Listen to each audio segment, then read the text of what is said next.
Hi, Bells fans. Welcome back to another Vodcast. I'm Ryan Carlson, and I am pleased to be joined by Haydan Hastings, Bells' newest assistant coach, to be at Joe Martin next summer, 2021. Haydan, how are you doing?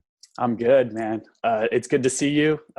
It's good to finally talk Bells baseball and get this thing going. Yes, good to see you too. Thanks for doing this, and I'm sure the Bells fans are excited to get to know you a little bit better. So, where are you on the call from right now? I'm in Spokane, Washington right now. I'm out here visiting my girlfriend. She currently goes to Gonzaga. She's in the master's program. Okay. And we're just kind of wrapping up school and getting ready for the next chapter of our lives. Yeah, for sure. You're a senior at Tulane University in New Orleans, way out east. So are you planning on playing in the spring if there's a season? Yes.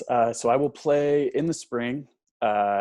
We'll give our best shot, take that thing to Omaha, like we always talk about. And then once that's done, I plan to move to Seattle with my girlfriend, and then, work for the Bells and kind of get going in the coaching industry.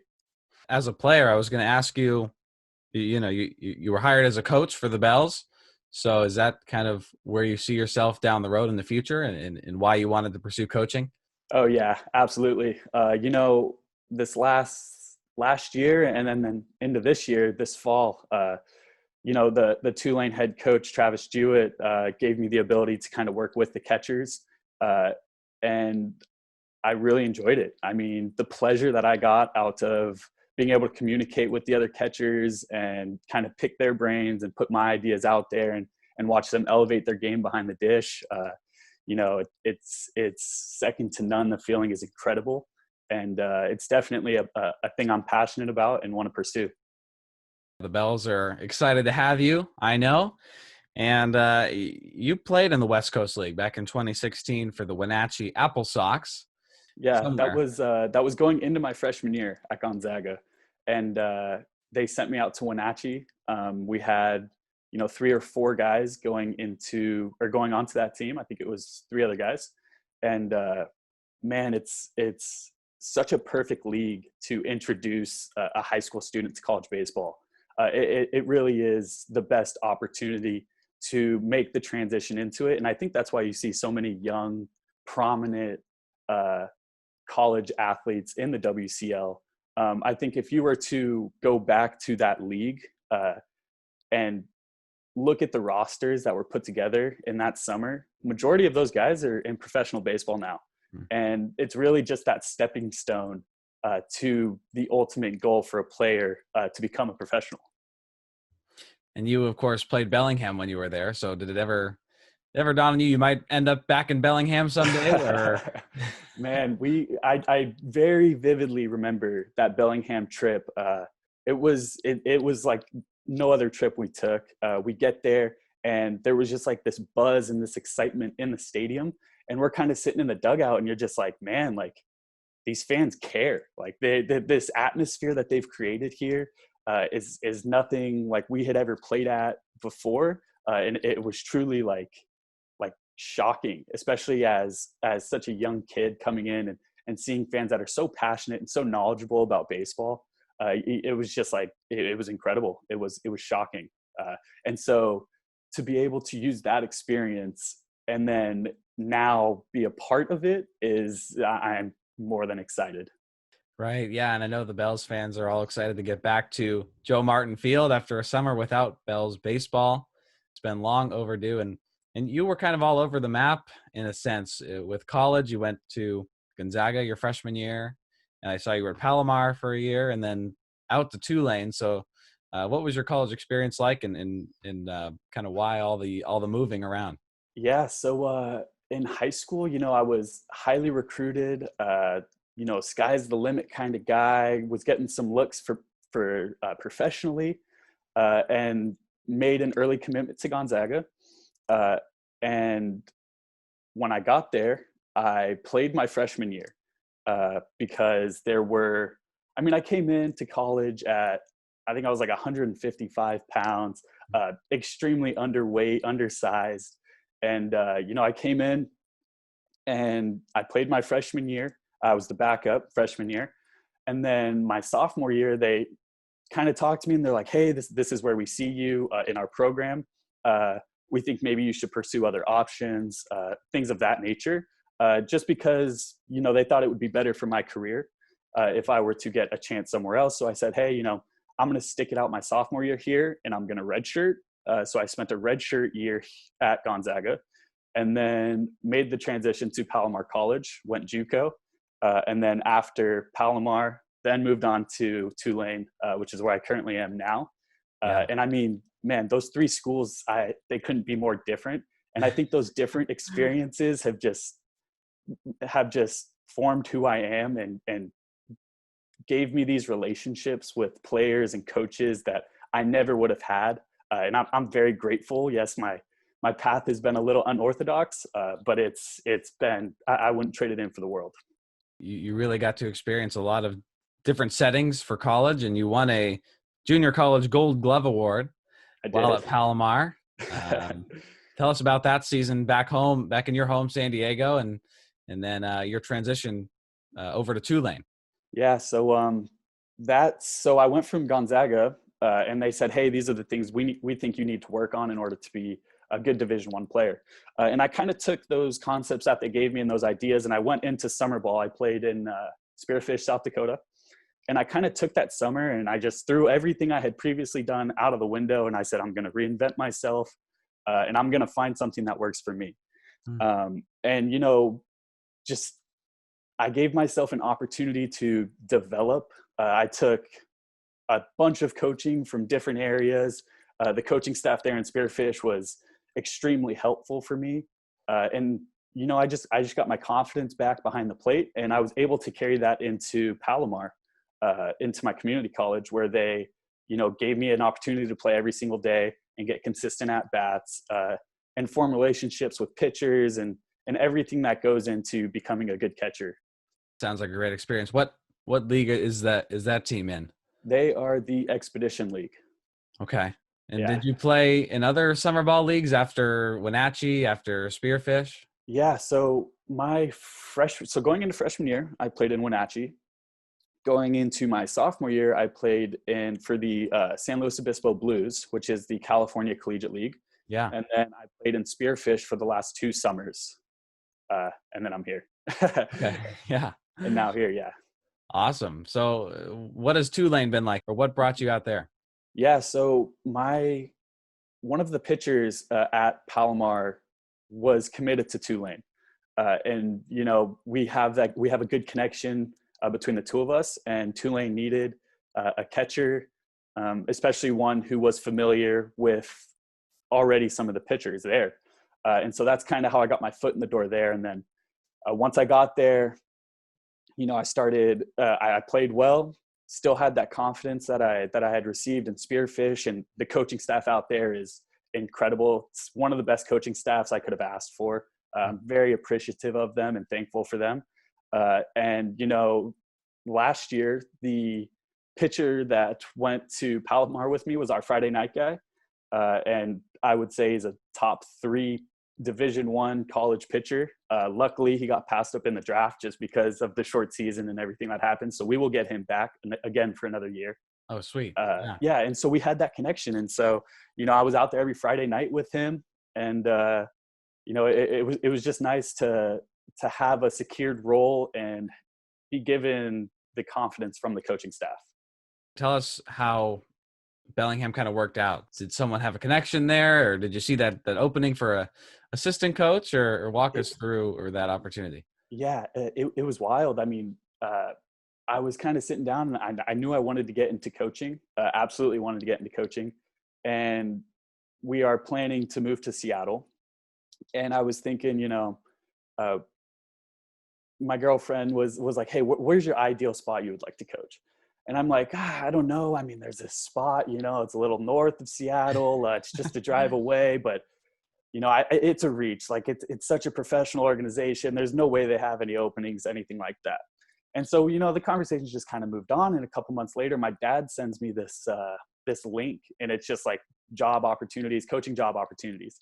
And so I'm looking through it. I think I got to like the second or third page, and it said Bellingham Bells, assistant coaching spot. It said looking for a guy with catching experience. And I'm like, Like, Wow. what the hell? Like, this is perfect. Like, I have to put a resume in. And so I then told my coaches at Tulane, hey, I'm putting in for this job.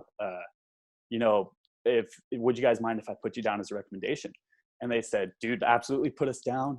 Matter of fact, we are very close with Coach Clem, and we're going to reach out to him because our head coach coached all over the Pacific Northwest. And he was at Gonzaga, Edmonds, all those community colleges. Wow.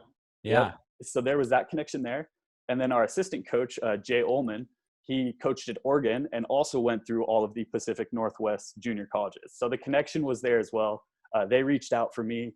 And then, Coach Gielsen looked at my resume, gave me a call. We chatted for an hour or so and just kind of got the ball rolling, kind of got a feeling for each other, what we like on the baseball field, what we think is important for culture, things of that nature. And it really worked out. But I mean, I couldn't have asked for a better spot. It was literally my perfect, ideal coaching spot. And I just got super lucky with it. I can't wait to be up there. I've never been to Bellingham myself, but from all I hear, it sounds like a tremendous place to play baseball and to spend a summer. So looking forward to being up there. What was your relationship like with Giesland and Coach Clem before kind of applying for the job, or did it happen? Did it kind of start right when you applied? Yeah, it started with the application. I got a phone call and we talked, Coach Giesland and I talked for an hour and a half, 2 hours. And it was just so comforting. I was pacing back and forth in my room before the call. I was extremely nervous because, it's my first job that I'm kind of interviewing for. And it's over the phone, COVID and everything. And he just did such a great job of easing my nerves. And we just talked baseball and it was incredible. I mean, I had so much to say. He had so much to say. It was such an easy conversation. And then after our conversation, he said, hey, I want you to talk with Coach Clem and get a feeling for him. And then, we're just going to kind of feel you out as a whole. And so after one night, I got a text from him. He said, hey, are you available? I said, yeah, let's do it. Called him. I mean, we talked for the same thing, an hour to 2 hours. And I mean, we talked about just about everything. I mean, we talked about baseball, ideas, things of that nature. And then we talked about personal life, how he got going in coaching. And it was just such an easy conversation with the two of them that, I already feel included into this family that the Bells have created. And then we did a Zoom call with Stephanie and I got a feeling for her. And it's just between all of them, it's just so welcoming. I mean, they're so passionate about the game and their morals and their passion lies exactly in line with mine. And we meshed very well. I cannot wait to see what it produces on the field, being able to make the players just as comfortable as I feel. Yeah, I feel the same way with talking with Giesland, Clem, and Stephanie. They just make it feel so welcoming and can't wait to meet some of the fans up there in Bellingham as well. So you're from San Diego. Is your favorite team the Padres? Oh, yeah. Ride or die. I'll do anything for the Padres. Awesome. Same here. Good. It's nice to know I'll have some Friar faithful up there in Bellingham. Oh, yeah. Every game. I try to watch just about every game if I can. Yeah. We're spoiled with them. It was a fun season over the summer. What did you think of the shortened MLB season? I think they did the best they could with what they had. They put a product on the field for the fans to watch. And I mean, I hate that the Dodgers won it, but watching the Padres make a playoff push there was very exciting for a fan in New Orleans. Yeah, it must be a different feeling out there from San Diego in New Orleans. Yeah. Like I said, the Palomar pitcher that came with me is also a diehard Padres fan, maybe even more than me. And so, we're staying up late. We have early waits the next morning. We're staying up until midnight, 1 a.m. watching the Padres game, screaming at the TV. I mean, whatever. It didn't matter what we had the next day. We were going to watch that game. Of course. Yeah. They make the playoffs for the first time and who knows how long, Yeah. That was big time for the Padres. What are some of your favorite things about the game of baseball? I know you were excited to talk baseball. You're a catcher, so tell us about that role and how you developed into a catcher. Yeah, I mean, I think my favorite part of baseball just has to be the intricacies. I mean, you can sit down with somebody who has no idea what baseball is, what's going on, and they just see a guy hit a ball and a guy run around the bases, and you just Right. tell them the point is just like every other game, you just have to score more than the other team. It's just super simple for them. But then, you think about it, and there's just so much that goes into every single pitch. There's pitch alignment, there's player alignment, positioning. What count dictates what pitch, the execution of that pitch. It's an endless list of things that go on, and it is those intricacies and it's the little things for me that I love about it, and especially being a catcher, those little things are so important. Making the players aware in the field of what pitches are coming, giving clues out just to your team, and then building a bond with the pitchers. And gaining their trust is, I think, one of the most difficult parts about being a summer ball catcher, because you have these guys that are coming in and are used to catchers from their universities, where they're used to how one guy catches. Their catcher knows how to call their games, likes how they call their games. And then you have to kind of put that all aside and try to rebuild a whole new connection with a whole new catching staff. Yeah.